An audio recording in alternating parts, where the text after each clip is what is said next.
नमस्कार, मयुरीज किचनमध्ये तुम्हा सर्वांचं खूप खूप स्वागत आहे। आज आपण बनवणार आहोत मऊ आणि रसदार असा रसगुल्ला। त्यासाठी मी इथे 1 लिटर दूध घेतलंय, गाईचं दूध इथे वापरलंय। दूध व्यवस्थित गरम करून घेणार आहे।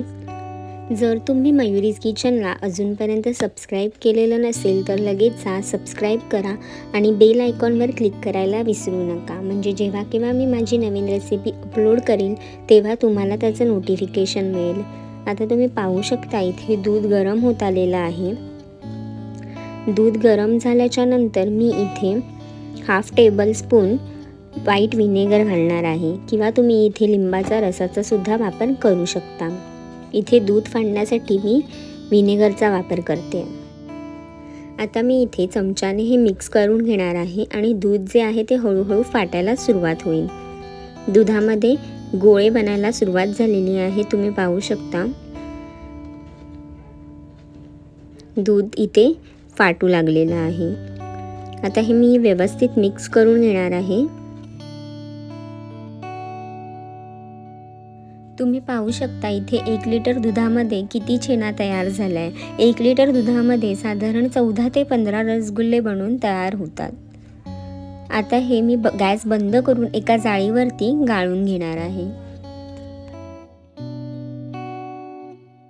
सर्व छेना इथे गाळून घेतल्याच्या नंतर हे पाणी तुम्ही न फेकता जेवणामध्ये वापरलं तरी सुद्धा चालेल।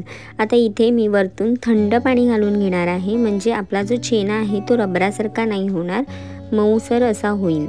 त्यामुळे थंड पाणी घालून घ्यायचं आहे आणि एक अर्धा तासभर मी हे असंच ठेवणार आहे। त्यानंतर जर ह्याच्यामध्ये पाणी असेल तर कपड्यामध्ये बांधून आपण त्याचं पाणी वेगळं करून घ्यायचं आहे। त्यानंतर मी आता इथे अर्धा तासानंतर एका प्लेटमध्ये काढून आपल्या पंजाच्या सहाय्याने इथे मी व्यवस्थित छेना जो आहे तो मळून घेणार आहे। एकसारखं होईपर्यंत व्यवस्थित आपल्याला मळून घ्यायचं आहे।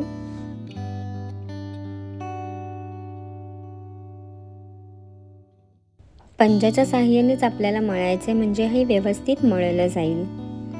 एक छान असा गोळा तयार होईपर्यंत आपण हे मळून घेणार आहोत आणि त्याचा छान असा गोळा तयार करून घ्यायचा आहे, म्हणजे आपले रसगुल्ले जे आहेत ते छान तयार होतील। आता इथे पाहू शकता इथे माझं जे छेना आहे तो व्यवस्थित मळून झालेला आहे।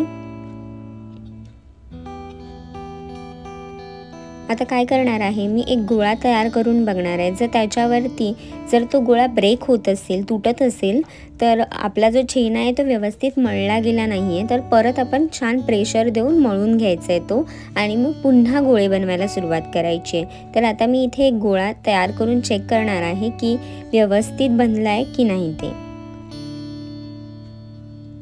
सो आता इथे माझा जो गोळा आहे तो व्यवस्थित बनला आहे, कुठेही त्याच्यावरती रेघ नाही आली आहे आणि तो तुटला सुद्धा नाही आहे। तर अशाच सेम पद्धतीने मी बाकीचे सुद्धा रसगुल्ले तयार करून घेते। इथे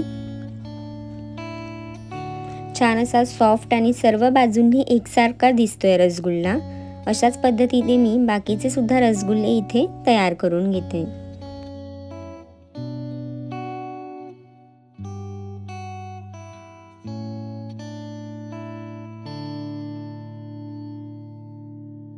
आता इथे पाक तयार करण्यासाठी काय करायचं आहे, 1 वाटी मी मोठी वाटी साखर घेतली आहे, त्याच्यामध्ये मी पाणी घालणार आहे आणि साखर विरघळेपर्यंत व्यवस्थित गरम करून घेणार आहे। छेन्यामध्ये आपण कॉर्नफ्लॉवर किंवा मैदा कुठल्याच पिठाचा वापर न करता ते मळून त्याचे रसगुल्ले तयार केलेले आहेत, ते आता आपण ह्या पाण्यामध्ये शिजवून घेणार आहोत। छान मऊ आणि रसदार असे रसगुल्ले तयार होतात। तर आता इथे मी पाणी व्यवस्थित गरम करून घेणार आहे आणि साखर विरघळू देणार आहे व्यवस्थित, आणि मग ह्या पाण्यामध्ये मी एक एक करून रसगुल्ला सोडणार आहे।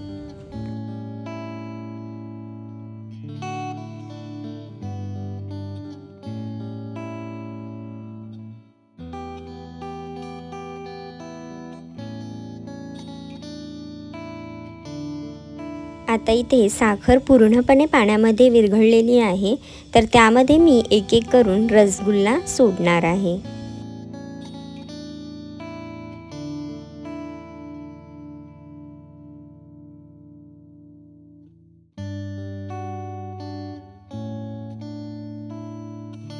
आता इथे सुरुवातीला फास्ट गॅसवरतीच रसगुल्ले पाण्यामध्ये आपल्याला शिजू द्यायचे आहेत.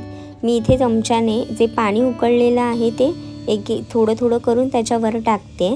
आपल्याला हे थोडंसं मिक्स करून घ्यायचे आहेत. हलक्या हाताने आपल्याला हे फिरवायचे आहेत, म्हणजे जो पाक आहे तो एकसारखा रसगुल्ल्यांमध्ये आतमध्ये शिरेल. इथे मी 7 ते 8 मिनिटांसाठी हे रसगुल्ले असेच फास्ट गॅसवरती मी इथे त्यांना पाण्यामध्ये छान शिजू देणार आहे. त्यानंतर मी इथे गॅसचा फ्लो आहे तो मीडियम ठेवणार आहे आणि त्यावरती झाकण ठेवणार आहे आणि 5 मिनिटांसाठी आपण बंद झाकण ठेवून ह्यांना छान शिजू द्यायचं आहे. म्हणजेच पाक जो आहे तो आपल्याला आतपर्यंत गेला पाहिजे, म्हणून ह्या प्रक्रिया आपल्याला इथे करायच्या आहेत.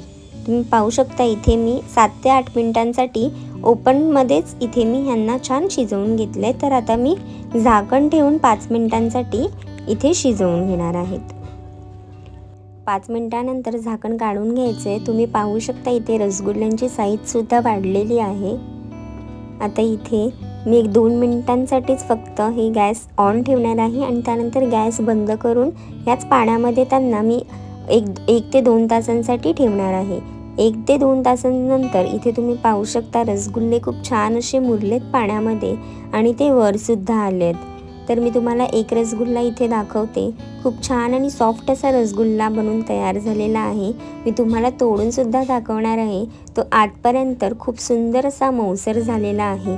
तुम्हाला माझी रेसिपी आवडली असेल तर कमेंट करून नक्की सांगा आणि अशाच सोप्या रेसिपींसाठी मयुरीज किचनला सबस्क्राईब करायला विसरू नका.